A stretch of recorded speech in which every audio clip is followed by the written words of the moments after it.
नमस्कार। World news में आज पाकिस्तान में बवाल नहीं थम रहा। इमरान खान के समर्थन में अब पूरे देश में प्रदर्शन हो रहे हैं। सवाल उठ रहे हैं कि क्या पूर्व प्रधानमंत्री अब दुनिया में नहीं है।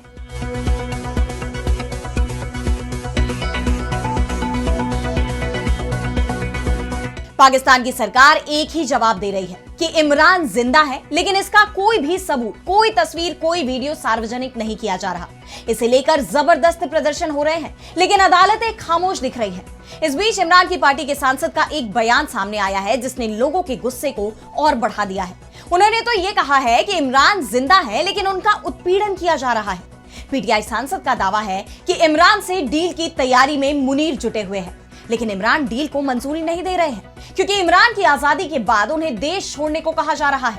इस पर हम करेंगे विस्तार से चर्चा, लेकिन आइए जरा उन खबरों को भी देख लें जिन पर आगे होगी बात। गजा में मरने वालों की संख्या 70,000 के पार, 350 से ज्यादा मौतें युद्ध विराम लागू होने के बाद। यूरोप में न्याय की मांग के साथ सड़कों पर उतरे हजारों लोग। वेनेजुएला पर 72 घंटों में हमला कर सकता है अमेरिका। राष्ट्रपति ट्रंप का हवाई क्षेत्र बंद करने का ऐलान। वेनेजुएला ने भी कड़ा जवाब देने की कही है बात। युद्ध विराम की कोशिशों के बीच रूसी जहाज पर यूक्रेन का बड़ा हमला। पीस प्लान पर चर्चा के लिए अमेरिका पहुंचे यूक्रेन के अधिकारी। उधर फ्रांस ने रूस को दी धमकी। और चलते चलते में देखेंगे क्या जुड़ सकेंगे कटे हुए सिर। ब्रेन ब्रिज के दावे ने पूरी दुनिया को चौंकाया।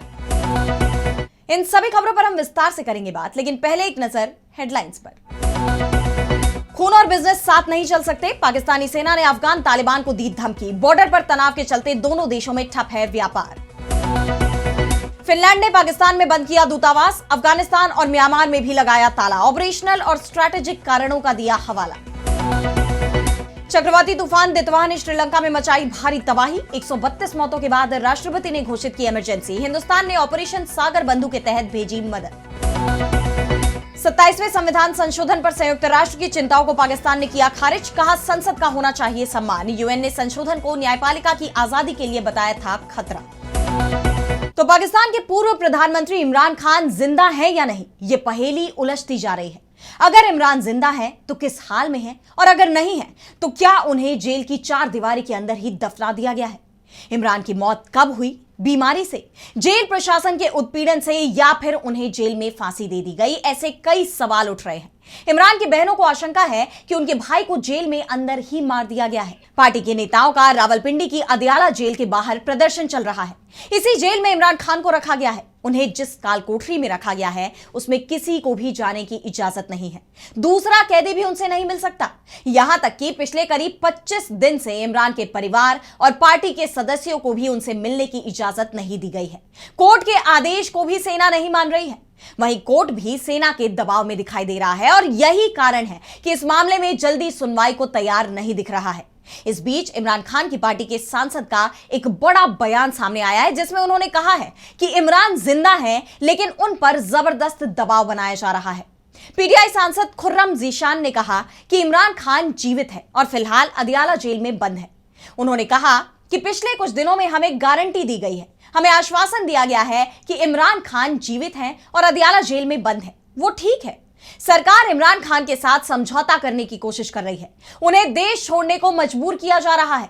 उन्हें यह भी कहा जा रहा है कि अगर वो विदेश चले जाते हैं और अपनी पसंद की जगह पर चुप रहते हैं तो उन्हें रियायतें मिलेंगी, लेकिन इमरान खान इसके लिए कभी तैयार नहीं होंगे।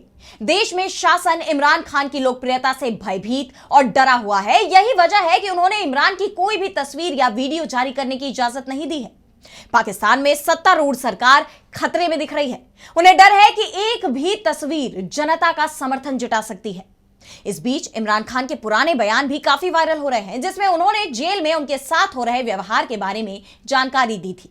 जो बातें खुर्रम जीशान कह रहे हैं उसी तरह के दावे इमरान खान ने पहले किए थे। उन्होंने कहा था कि मुझ पर समझौते के लिए दबाव बनाया जा रहा है, लेकिन मैंने कसम खाई है कि मैं अत्याचार और उत्पीड़न के खिलाफ नहीं झुकूंगा। मैं इतनी विकट परिस्थितियों के बावजूद भी अपनी जिंदगी सलाखों के पीछे बिताने को तैयार हूं।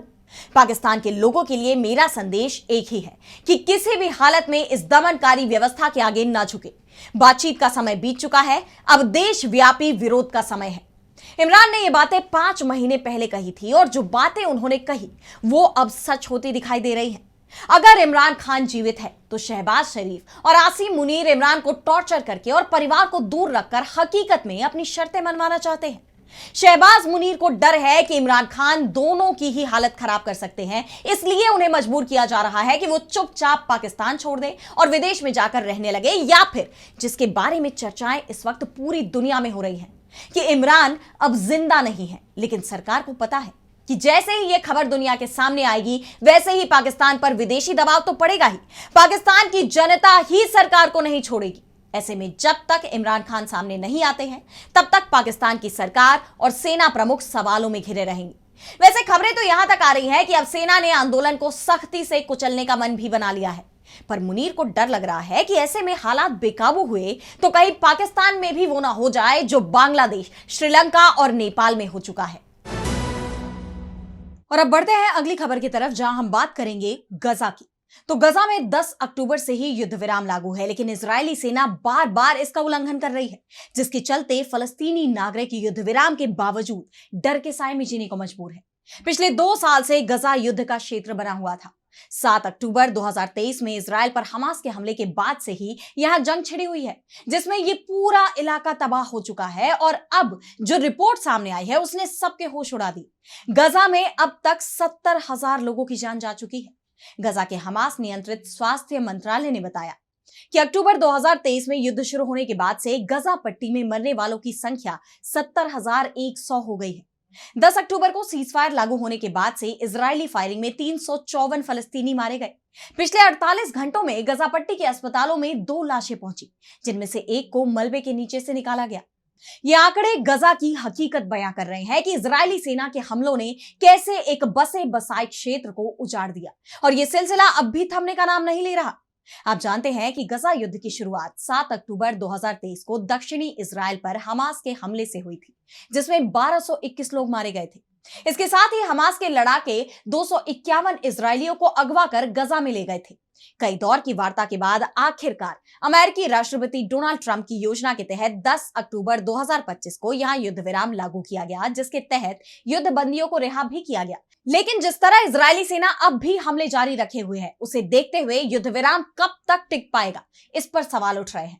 वहीं दूसरी तरफ गजा के समर्थन में पीड़ितों के लिए न्याय की मांग करते हुए दुनिया के अलग अलग कोने से आवाज उठ रही है।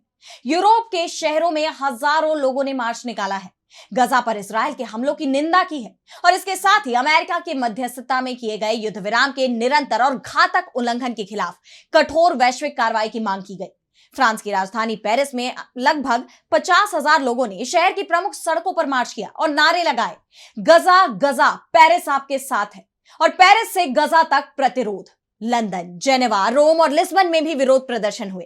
अल जजीरा का कहना है कि आयोजकों के लिए यह मार्च ऐसे समय में इजराइल पर निरंतर दबाव का प्रतिनिधित्व करता है जब फलस्तीनी क्षेत्र में अधिक स्थायी शांति के लिए वार्ता रुकी हुई है। अब देखना यह होगा कि इजराइल के खिलाफ उठी ये आवाज क्या अंतरराष्ट्रीय समुदाय पर एक्शन के लिए दबाव बना पाएगी। और अब अगली खबर में बात करेंगे वेनेजुएला पर हमला करने की अमेरिका की तैयारी की। ऐसा इसलिए कहा जा रहा है क्योंकि अमेरिकी राष्ट्रपति डोनाल्ड ट्रंप ने एक ऐसा आदेश दे दिया है जिसके बाद यह तय माना जा रहा है कि बहुत जल्द अमेरिका वेनेजुएला पर बड़ा हमला करने वाला है, यानी जंग की घड़ी बेहद नजदीक आ गई है। दरअसल राष्ट्रपति ट्रंप ने वेनेजुएला के एयर स्पेस को पूरी तरह बंद करने का ऐलान किया है। उन्होंने अपने social media handle truth social पर कहा कि सभी एयरलाइंस, पायलट, ड्रग तस्कर और मानव तस्करों को सूचित किया जाता है कि वेनेजुएला के ऊपर और उसके आसपास का पूरा हवाई क्षेत्र पूरी तरह बंद है। वेनेजुएला के ऊपर और आसपास के हवाई क्षेत्र से गुजरना खतरनाक होगा। ट्रंप ने खास तौर पर ड्रग तस्करों को संबोधित करते हुए ये पोस्ट लिखी है, क्योंकि उनका कहना है कि वेनेजुएला के खिलाफ अमेरिका का पूरा अभियान ही ड्रग कार्टेल को खत्म करने के लिए चलाया जा रहा है। जबकि दावा तो ये किया जा रहा है कि ट्रंप हकीकत में वेनेजुएला में तख्ता पलट की कोशिश में जुटे हुए हैं। वो राष्ट्रपति निकोलस मादुरो की सरकार को हटाकर वहां अपनी पसंद की सरकार बनवाना चाहते हैं, लेकिन मादुरो भी हार मानने वाले नहीं हैं। उन्होंने किसी भी हमले की स्थिति में ट्रंप को मुंहतोड़ जवाब देने की बात कही है। और अब ट्रंप का एयर स्पेस बंद करने का यह आदेश ऐसे वक्त में आया है जब अमेरिका और वेनेजुएला के बीच तनाव चरम पर पहुंच गया है। इससे पहले ट्रंप ने अपने सैनिकों को यह संकेत दिया था कि बहुत जल्द अमेरिका वेनेजुएला में अपना जमीनी अभियान भी शुरू करने जा रहा है। यानी समुद्र में तो पहले से ही अमेरिकी नेवी वेनेजुएला के जहाजों को निशाना बना रही है। अमेरिका ने कैरिबियन सागर में अब तक की सबसे बड़ी सैन्य तैनाती की है। दुनिया का सबसे बड़ा विमान वाहक पोत यूएसएस जेराल्ड फोर्ड और लगभग 15,000 अमेरिकी सैनिक वेनेजुएला के बहुत करीब तैनात किए गए हैं, जिसे देखते हुए युद्ध की आशंका जताई जा ही रही थी। और अब वो जमीनी अभियान भी शुरू करने वाले हैं और उससे पहले एयर स्पेस को सभी एयरलाइंस के लिए बंद करना इस बात का इशारा माना जा रहा है कि आने वाले 72 घंटों के अंदर अमेरिका वेनेजुएला पर अटैक कर सकता है। हालांकि ट्रंप ने यह तो नहीं बताया कि उन्होंने क्यों यह फैसला लिया है। बहरहाल उनके आदेश पर वेनेजुएला जरूर भड़क गया। वेनेजुएला ने इसे औपनिवेशिक धमकी और गैर कानूनी हमला बताया है। वेनेजुएला के विदेश मंत्रालय ने कहा कि अमेरिका के पास किसी दूसरे देश का हवाई क्षेत्र बंद करने का कोई कानूनी अधिकार नहीं है। वेनेजुएला इस उपनिवेशवादी खतरे की निंदा करता है जो उसके हवाई क्षेत्र की संप्रभुता को प्रभावित करना चाहता है और वेनेजुएला के लोगों के खिलाफ एक और असाधारण, अवैध और गलत आक्रमण है। वेनेजुएला ने भी साफ कर दिया है कि वो किसी का दबाव सहन नहीं करेगा। यानी अगर अमेरिका वेनेजुएला की जमीन पर हमला करता है तो वेनेजुएला भी जवाबी कदम उठाएगा और दोनों देशों के बीच बड़ी जंग छिड़ सकती है। और अब अगली खबर में बात करेंगे रूस यूक्रेन युद्ध की। तो अमेरिकी राष्ट्रपति डोनाल्ड ट्रंप की तरफ से युद्ध विराम की कोशिशों के बीच यूक्रेन ने रूस पर हमला किया है, जिसके बाद युद्ध विराम की जो थोड़ी बहुत संभावना थी भी उस पर सवाल गहराने लगे हैं। दरअसल ब्लैक सी में विराट नामक रूसी टैंकर फ्लीट पर मानव रहित अंडर वाटर ड्रोन से हमला किया गया। टैंकर के क्रू ने एक open frequency radio distress call जारी करके इस ड्रोन हमले के बारे में जानकारी दी। टैंकर के क्रू को यह कहते हुए सुना जा सकता है कि यह विराट है, मदद चाहिए, ड्रोन हमला, मेडे। रिपोर्ट के मुताबिक हमले में विराट को नुकसान हुआ है, लेकिन यह ठीक हालत में है और क्रू भी ठीक है। यूक्रेन ने इस हमले की जिम्मेदारी लेते हुए बताया कि उसने सी ड्रोन से टैंकर को निशाना बनाया। यूक्रेन के सिक्योरिटी सर्विस के अधिकारी ने मीडिया को बताया कि शैडो फ्लीट जहाजों पर हमला करने का जॉइंट ऑपरेशन एसबीयू और यूक्रेन की नेवी ने चलाया था। वीडियो से पता चलता है कि टक्कर लगने के बाद दोनों टैंकरों को गंभीर नुकसान हुआ और वे असल में सर्विस से बाहर हो गए। इससे रूसी तेल ट्रांसपोर्टेशन को बड़ा झटका लगेगा। यूक्रेन ने यह हमला ऐसे वक्त में किया है जब यूक्रेन के राष्ट्रपति वोलोदिमिर ज़ेलेंस्की युद्ध विराम की उम्मीद जता रहे हैं। ट्रंप के पीस प्लान पर चर्चा के लिए यूक्रेनी प्रतिनिधिमंडल अमेरिका पहुंच गया है। फ्लोरिडा में यूक्रेनी प्रतिनिधिमंडल की अमेरिकी विदेश मंत्री मार्को रूबियो और अमेरिकी राष्ट्रपति डोनाल्ड ट्रंप के विशेष प्रतिनिधि स्टीव विटकॉफ से मुलाकात होगी। इस पर ज़ेलेंस्की ने ट्वीट कर लिखा कि अमेरिका में यूक्रेनी प्रतिनिधिमंडल की जेनेवा बिंदुओं पर आधारित बातचीत जारी रहेगी। कूटनीति सक्रिय है, अमेरिका रचनात्मक दृष्टिकोण दिखा रहा है और आने वाले दिनों में यह तय करना मुमकिन है कि युद्ध को गरिमापूर्ण तरीके से कैसे खत्म किया जाए। यूक्रेनी प्रतिनिधिमंडल के पास जरूरी निर्देश हैं और मुझे उम्मीद है कि लोग यूक्रेनी प्राथमिकताओं के हिसाब से काम करेंगे। वहीं रूसी राष्ट्रपति व्लादिमीर पुतिन ने भी सकारात्मक संकेत देते हुए कहा है कि लड़ाई खत्म करने की अमेरिका की योजना संघर्ष विराम का आधार बन सकती है।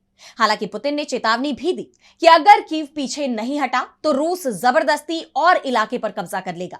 यानी रूस ने एक बार फिर यह साफ कर दिया है कि अगर युद्ध विराम होगा तो उसकी ही शर्तों पर होगा। वहीं फ्रांस की तरफ से रूस पर दबाव बनाने की कोशिश भी की जा रही है। राष्ट्रपति इमैनुअल मैक्रो जल्द ही यूक्रेन के राष्ट्रपति ज़ेलेंस्की से पेरिस में मुलाकात करेंगे और इससे पहले फ्रांस के विदेश मंत्री जीन नोएल बैरोट का बयान सामने आया है। उन्होंने कहा कि अगर पुतिन यूक्रेन पर कब्जा करने का इरादा छोड़ दे तो शांति स्थापित हो सकती है। पुतिन को सीजफायर स्वीकार करना ही होगा। अगर ऐसा नहीं हुआ तो रूस को नए प्रतिबंधों के लिए भी तैयार रहना होगा। इससे रूस की अर्थव्यवस्था कमजोर हो जाएगी और यूरोप भी यूक्रेन को पूरा समर्थन देगा। अब फ्रांस की इस चेतावनी का रूस पर कितना असर होता है ये तो देखना होगा, लेकिन रूस पर पहले ही अमेरिका और यूरोप की तरफ से कई प्रतिबंध लगाए जा चुके हैं और इसके बावजूद रूस नहीं झुका। ऐसे में क्या इस बार वो झुकेगा, ये मुश्किल नजर आता है। और अब चलते चलते मैं बात करेंगे सिर के प्रत्यारोपण पर आई खबर की। तो वैसे तो शरीर का अगर कोई भी अंग काम करना बंद कर देता है या खराब हो जाता है तो उसके प्रत्यारोपण की तकनीक आज मौजूद है, उस अंग को बदल दिया जाता है। लेकिन अभी तक सिर के प्रत्यारोपण यानी ट्रांसप्लांट को लेकर सफलता नहीं मिल पाई थी, क्योंकि यह काम बेहद ही रिस्की था, क्योंकि चूक का मतलब सीधे जान से हाथ धो बैठना। लेकिन अब इस बात की चर्चा शुरू हो गई है कि एक इंसान का कटा हुआ सिर दूसरे इंसानों में प्रत्यारोपित किया जा सकेगा। यह सुनकर आपको भले ही भरोसा नहीं हो रहा हो, लेकिन अमेरिका की न्यूरोसाइंस और biomedical engineering company brain bridge ने दुनिया का सिर प्रत्यारोपण सिस्टम विकसित करने का दावा किया है। ब्रेन ब्रिज की तरफ से कहा जा रहा है कि जल्दी ही इंसान का सिर एक शरीर से निकालकर दूसरे स्वस्थ शरीर पर जोड़ा जा सकेगा। कंपनी की तरफ से एक सिस्टम भी पेश किया गया जो दुनिया में अपनी तरह का पहला head and face transplant system है। यह सिस्टम पूरी तरह से रोबोटिक्स और आर्टिफिशियल इंटेलिजेंस पर आधारित है। यह तकनीक उन मरीजों के लिए वरदान साबित हो सकती है जिनका शरीर अंतिम चरण के कैंसर, पूर्ण लकवा यानी क्वाड्रीप्लेजिया या फिर अल्जाइमर, पार्किंसन जैसी लाइलाज बीमारियों से बेकार हो चुका है, लेकिन दिमाग पूरी तरह स्वस्थ है। ब्रेन ब्रिज के मुताबिक इस तरह के मरीज का सिर एक मृत दाता के स्वस्थ शरीर पर प्रत्यारोपित किया जा सकेगा, यानी उन्हें जीवन का दूसरा मौका मिलेगा। और यह काम कैसे होगा, यह भी ब्रेन ब्रिज की तरफ से बताया गया है। इसमें 2 हाई स्पीड रोबोटिक आर्म्स एक साथ मरीज का सिर दूसरे व्यक्ति के शरीर पर ट्रांसप्लांट करेंगे। एआई रियल टाइम में नसों, रक्त वाहिकाओं और स्पाइनल कॉर्ड की मिली सेकेंड स्तरीय मैपिंग करेगा। माइक्रो सर्जरी की सटीकता इतनी होगी कि नसें और धमनियां बिना किसी रिसाव के जुड़ सके। चेहरा भी पूरी तरह ट्रांसप्लांट होगा जिससे मरीज की पहचान बनी रहे। इस पूरी प्रक्रिया में दिमाग को ऑक्सीजन और पोषण की निरंतर आपूर्ति बनी रहेगी, जिससे ब्रेन डेड का कोई खतरा नहीं होगा। वैसे पहले इसका इस्तेमाल जानवरों पर होगा, उसके बाद इंसानों पर ट्रायल होगा। इसके लिए अभी कुछ साल का समय और लग सकता है, तब तक हमें इसका इंतजार करना होगा। फिलहाल कैसी लगी आपको ये रिपोर्ट, हमें बताइए। और वर्ल्ड न्यूज में फिलहाल इतना ही। देश दुनिया की तमाम बड़ी खबरों के लिए आप देखते रहिए डीवी लाइव। मुझे दीजिए इजाजत। नमस्कार।